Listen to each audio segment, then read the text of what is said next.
Thanks, everyone, for joining us for this webinar as we cover a very interesting topic at the intersection of technology and business across a range of industries. Today, we're going to take a look at cost savings, about an energy crisis in IT. It's about the true cost of legacy systems and how to cut the cord, so to speak. Our webcasts are designed to be brief and focused, and we're hoping that this format inspires you, our audience, to think about how technology impacts your own organizations and to engage with us. So I'll have information about how to engage with this webinar and our guests at the end of today's discussion. Hi, my name is Bill Wall, and I'm honored to be the host of this webinar brought to you by Data Migration International and Deloitte Consulting, two leading companies in the data space. Deloitte, known worldwide for their services and their leadership in data governance standards and work on legacy application retirement services. And DMI, which provides the renowned JiVS information management platform that reduces data volumes, energy consumption, and operating costs while enhancing data quality, security, and compliance. I'm always fascinated about how companies apply technology and services to meet their IT challenges, so I'm really looking forward to today's discussion. Our guests today are from both companies, including Shruti Mishra, the content strategy leader at Deloitte Consulting, a great partner to DMI. And from Data Migration International is Jean-Marc Pastoni, one of the company's data migration experts. Welcome to you both. Thanks for joining. Thank you, Bill. Yeah, thanks for having us. So let's get started. Jean-Marc, why don't we start with a little bit of context quickly for our audience. What is DMI's primary business, and how challenging is this concept of migrating from legacy systems among the customer base?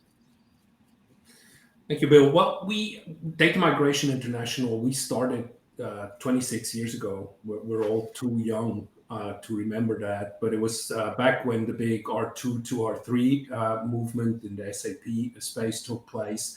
That's where our roots are. We had a customer that said, look, we have to move to a new environment, but we don't want to move all the data into the new environment, yet have in a compliant way, also compliant and transparent way, access to all of our data. So that's how we started. We built that for that customer, and that evolved into a product called JiVS IMP. IMP stands for Information Management Platform, an integrated solution at the end of the day when it comes to data, holding data, but also being able to reuse it for different purposes. And one of our key, we call it use cases, is certainly the retirement of or sunsetting of legacy systems. And when it comes to those legacy systems, yes, there is a driver related to cost at the end of the day. However, there are other drivers as well, and I'm sure Shruti will actually shed some light on that too, which is simply related to the data itself and the value it holds. So you have the data that you have to keep because of compliance, legal, tax reasons, but at the end of the day, you're holding an asset that is extremely valuable. And the challenge to choose at the end of the day a product that will not only address storage of that data and holding the data in a safe space, but where you can actually do much more with the data. I believe that's a true challenge today.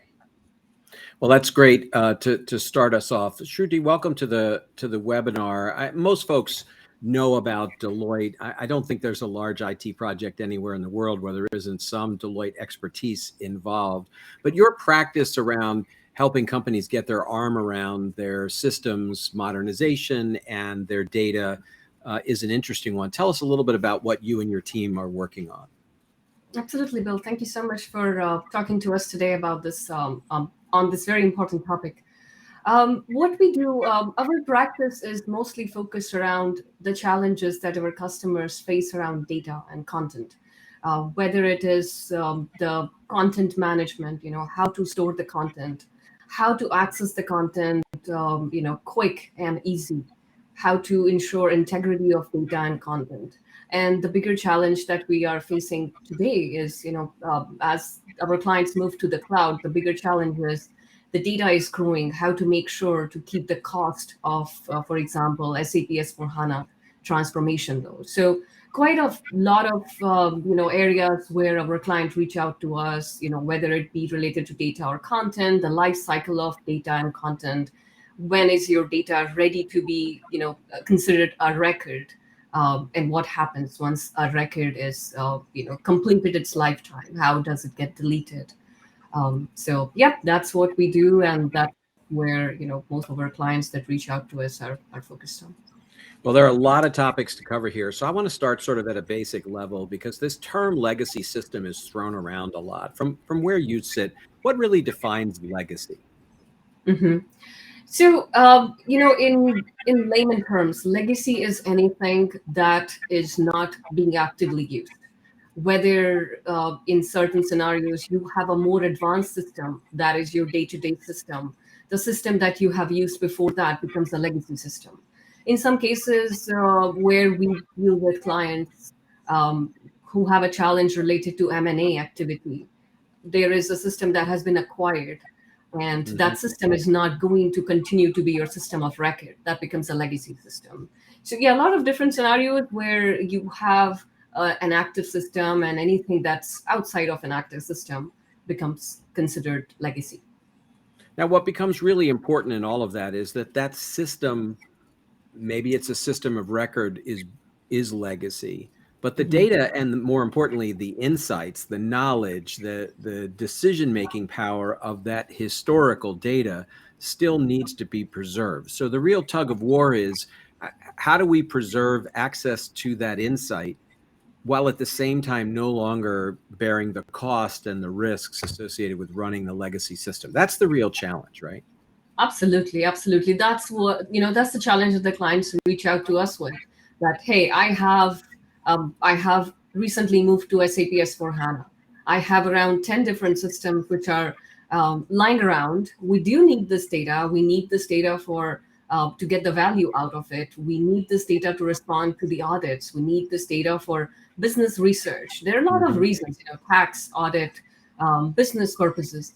But we just don't want to continue running these systems because it's costing us a lot, or we are going to lose a lot of people. This is a M&A scenario where often what happens is quite a lot of people are let go. There is not enough expertise within the organization to continue supporting these systems. Or, like I said, the technology is too old. There is a security threat, with a lot of systems that we were me and Jean-Marc, we have worked on a client together before, and there was a scenario where some of these systems were about 50 years old, mainframe platforms.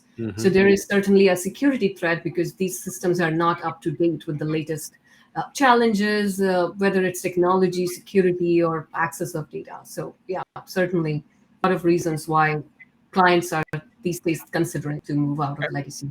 And we've seen in a variety of industries, it's not uncommon for companies to have built proprietary software. Now they're moving to more modern systems like S/4HANA. Even the people who were responsible for doing that original coding are timing out. They're retiring. They're leaving the business. There's no one to support those systems. That's one of the problems of that's driving system modernization.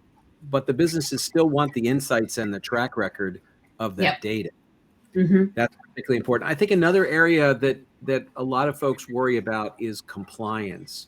There are new rules around governance, the protection of personal information, and so forth. Can you talk about the compliance challenge as it relates to data governance? Absolutely. Yeah. One of our clients, it's one of the big banks in the US, and they reached out to us and said, hey, we have a lot of data. We have around 1,400 applications that we have either accumulated over, through acquisitions or just over a period of time. And we are concerned that we are non-compliant with some of this data. What do we do about this? So certainly our recommendation is always, a lot of data is not always a good thing. Clients often think if I have, everything, if I just keep everything that I've had so far, I am good. That data could actually become a problem for you. That's what we always educate our clients on. the amount of data you keep should be just based on your records retention policy. So whenever an organization reaches out to us with a compliance need, we always say, make sure you follow your record retention policy and keep only the necessary years of data. So certainly compliance is a big challenge these days, especially with GDPR and CCPA, these kind of regulations out there. I think I'm glad you brought up GDPR, because we're often in these kinds of discussions, that topic comes up, particularly the challenge of, okay, if you're maintaining all this data through the years, but if a former employee shows up and says, I want all my personal information deleted, if the application is gone, you still need the capability of meeting that requirement, right? Yep. Absolutely, absolutely. And with certain, certain proprietary applications, or I would say certain proprietary data formats also, it becomes very, very hard to meet this requirement to delete a person's record, because you cannot get down all the way to one particular record and just delete it. It's hard to find that record, to locate it, and then delete it. So certainly, just helps a lot with that, and we have seen that in our personal experience with our clients. Jean-Marc, as you think about the kinds of projects that you work on with Deloitte in partnership, what are the main drivers? Is it system modernization? Is it the move to HANA? Is it compliance and security? You might say, well, it's all of those things, but is there a particular driver that often gets people to pick up the phone and call? Well, I would say a lot of things have been mentioned already. So while data is an asset, at the same time it's a liability. So that leads to that topic of retention management. Then we have customers where it might be more of a security issue, because you have old applications that you simply can't be compliant anymore with them. So that might be a driver. Generally, I would say that the main driver is bigger corporations have inherited, mostly based on acquisitions, applications and systems. This means at the end of the day that the application and systems landscape has an enormous complexity. Enormous complexity means at the end of the day cost. So it's certainly in most cases it's cost driven initially, okay? But even though it's cost driven, you get immediate buy-in, or our customers get immediate buy-in within the organizations, because you have all those other topics. Legal department, of course, they're going to look at legal taxes issues, compliance issues. And if you tell them, hey, we're going to retire the systems at the same time, we solve these other topics, you have a win internally. And then certainly, and that plays into this, as you know, we have been working with SAP for as long as we exist, 26 years.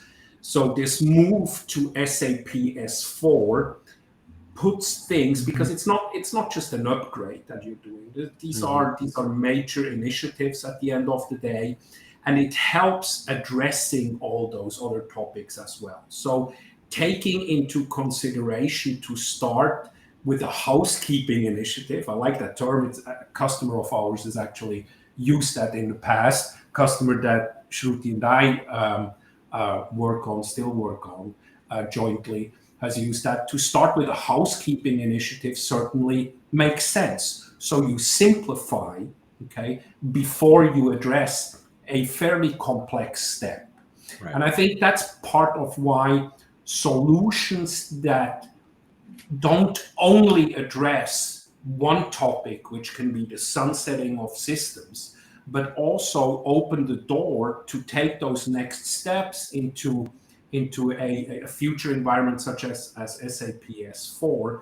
I think that's part of why our approach with the product behind it is so appealing, also for our partners, because they don't create a dead end for that data. So it's not, we're not creating a data dump. I have customers that might initially contact me and say, well, we're just going to move everything into the cloud. Well, that doesn't solve an issue. You're just going to move infrastructure from one place into the other. Or then I have customers that say, well, I'm just going to create a data lake. We're going to make a data dump somewhere.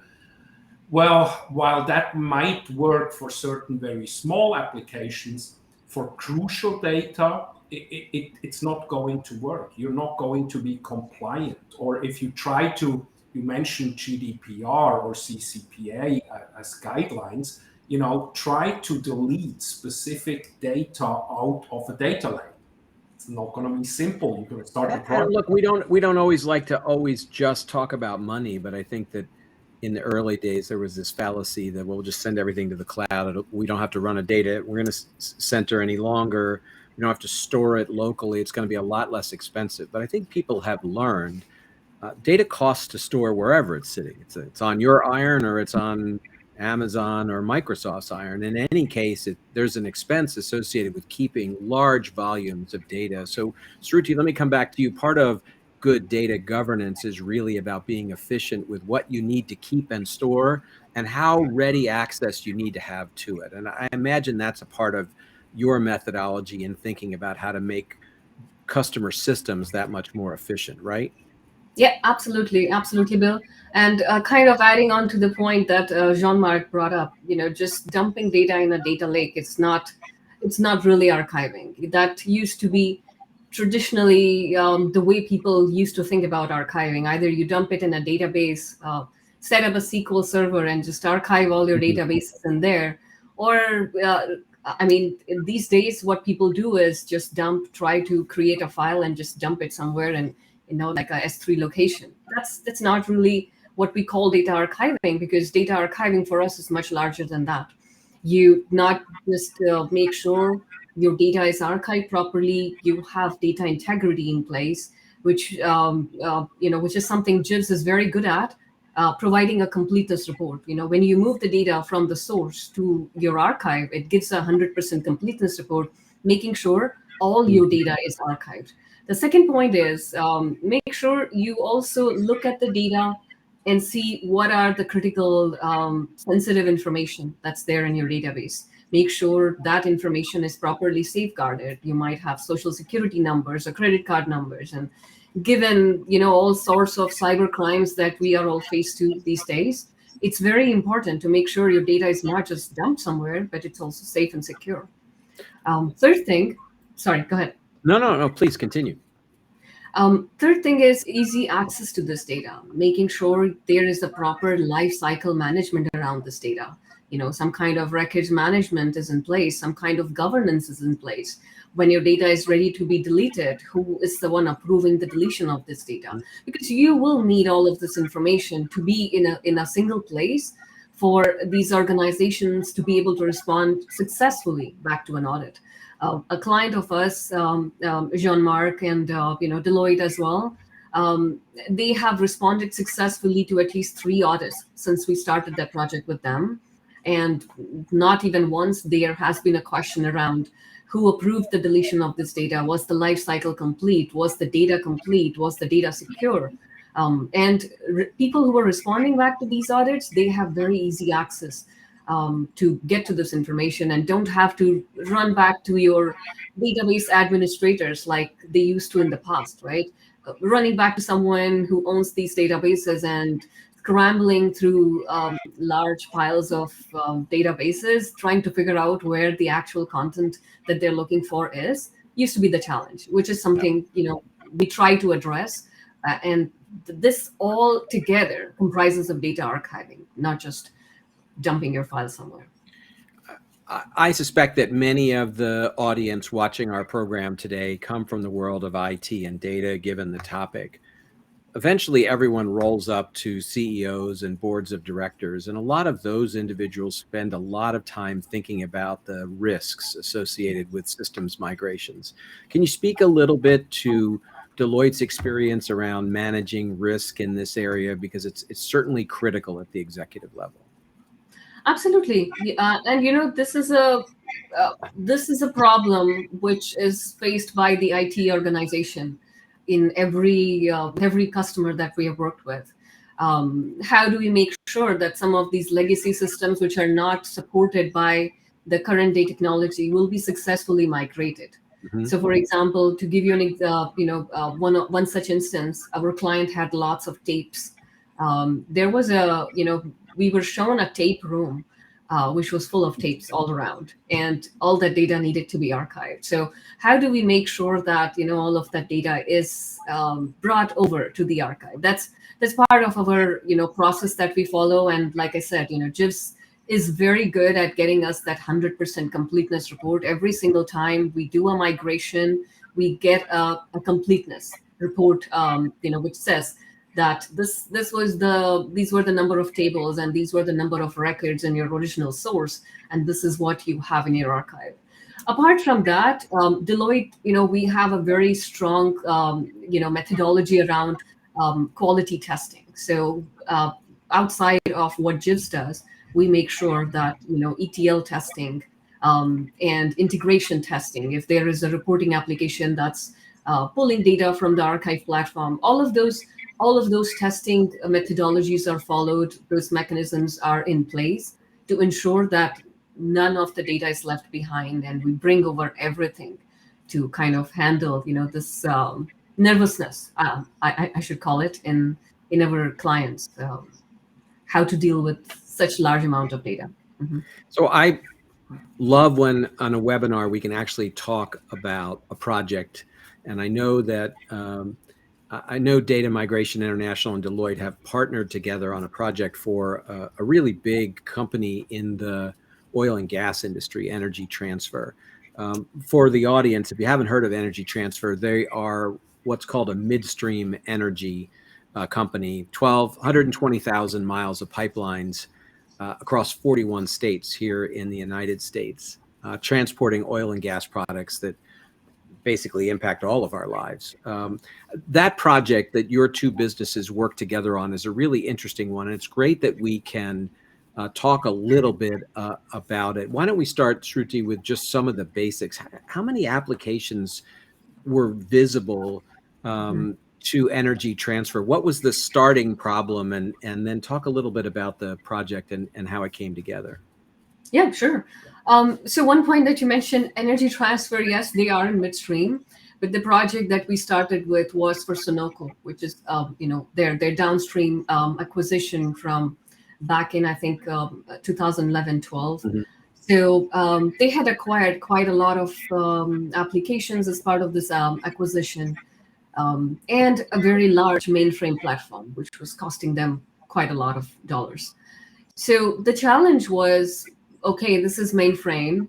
We have an entire team dedicated to supporting this mainframe system. It's costing us a lot of money. Just keeping up the platform is very expensive for us. What are the things we can do to optimize this process? So Deloitte was engaged, and we did an analysis of their systems, and how much each one of these systems, how much data is there, what are the challenges, the present day challenges with these systems, and how many users are there, what's the volume of data, how many people are supporting these systems, and what kind of reports are expected. Are there any legal holes on any of these applications right now? What kind of audits have been done on these applications in the past, and what was expected out of it? So pretty long list, pretty long laundry list of all these items. And we reviewed around, I think our very first engagement with them was around 45 applications. And out of 45, I think 40 of those were mainframe. So we did a very deep analysis of all these applications. What are the consequences of continuing to run these systems as is, or retiring them and archiving them? So we analyzed quite a lot of different platforms that do this kind of work. And JiVS was, clearly a winner in what Energy Transfer was looking for. So, in terms of meeting all the requirements, whether it's the capabilities of the solution or the pricing, everything was as expected by Energy Transfer. And that's when we started this very big project, and it's been running for the last 4 years, very successful. I think energy transfer, our client will speak highly of both JiVS and Deloitte, because it has been a very successful journey. So far, I would say we have archived around 100 applications in JiVS and retired these systems, more than actually 100, I think, at this point. And as part of this process, not every application needs to be archived. There are some applications where you start digging into it and you find out, hey, this application, the last time it was used was in 2011, which is outside of our records retention policy. So you don't need to keep it. So when I count those applications, I think it has been around 250 applications Wow. that we have helped them retire and archive. And it Jean-Marc, continues to- sorry, Jean-Marc, I was just going to say, not every project obviously is as large as what was done with Energy Transfer and Sunoco, but even mid-size and smaller companies have a range of applications that don't work well together. So as they streamline and modernize, they have these same kinds of challenges, right? Oh, they do at the end of the day. And I mean, we have customers that SAP as well as non-SAP applications, you can retire anything with JiVS. They might have one or two applications that they plan to retire initially. And then over time, they use JiVS for other purposes as well, maybe for right-sizing an operational database. Or to move to S4 if they had an ECC in place, even a non-SAP system in place, and move to S4. So the trigger can be anything. What I really like about this project is it encompasses everything. When you look at the requirements, typical customer grew based on acquisitions, inherited a lot of systems and applications. And then the cost, of course, was just enormous for those systems. So that's the technical requirement and perspective. But then we also have, and that's far more important in my book than just the technology side, is we have a customer, if you look at their end users, very diversified. It might be in finance, it might be somewhere out there, plant and maintenance workers, hands-on, that need access to that historical data. And they all come back and say, this solution is cool. We like to work with JiVS. So that's super rewarding.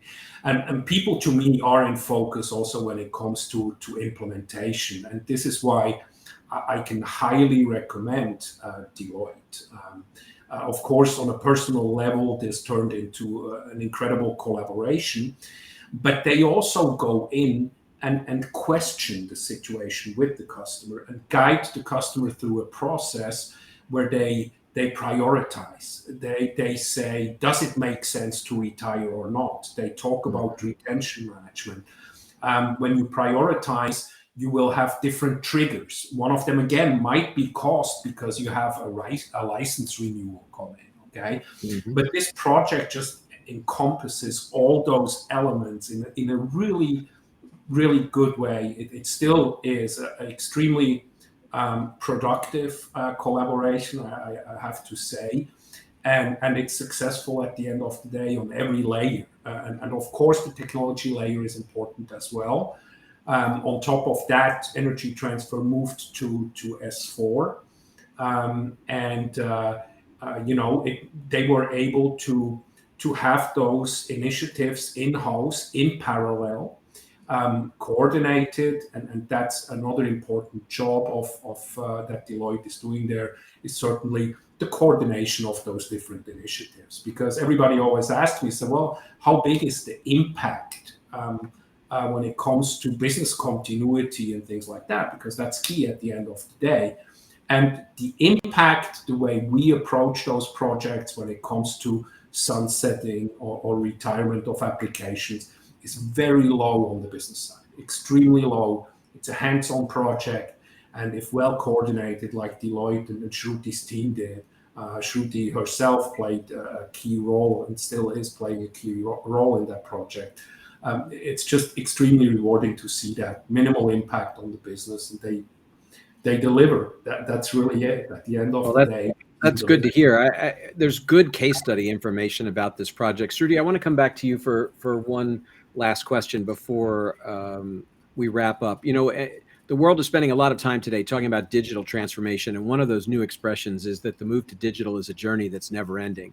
I suspect you would say the same thing about data governance. You start working on these projects to consolidate and modernize, but in the end, data governance, the business doesn't stand still. It's constantly doing M&A, it's constantly innovating or entering new markets.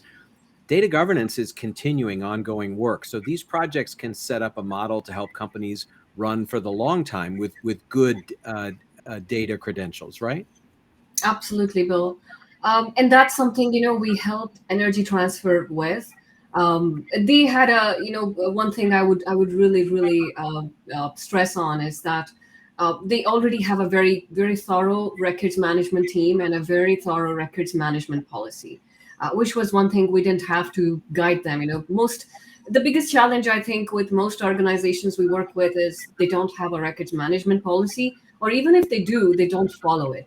Energy Transfer was very advanced and very good that we didn't have to educate them on these basics of, you need a records management policy, you need to apply it.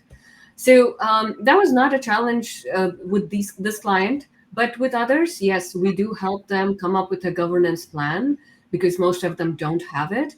So these are the people, these are your stakeholders. You have to engage them from the beginning.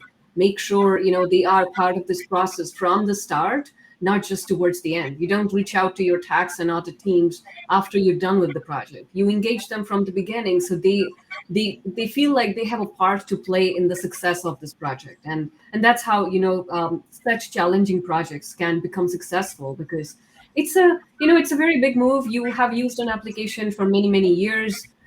You still depend on that application for data. It's very hard to let go of something so important and so dear to you, right? So it's important to get these right people engaged and come up with a governance plan and make sure that plan is set up in the beginning. And like you said, it is a continuous improvement. It's a continuous process. You cannot just set it up and forget about it. You have to keep reviewing it every couple of years, or maybe a year, we would recommend. That's a great way as we begin to wrap up our program. Jean-Marc, I always like to ask at the end about the right first step, and that really is about finding the right partners to work with, right? These projects can appear to be very complex, even for mid-sized and small businesses, but it's about getting the right team together, correct?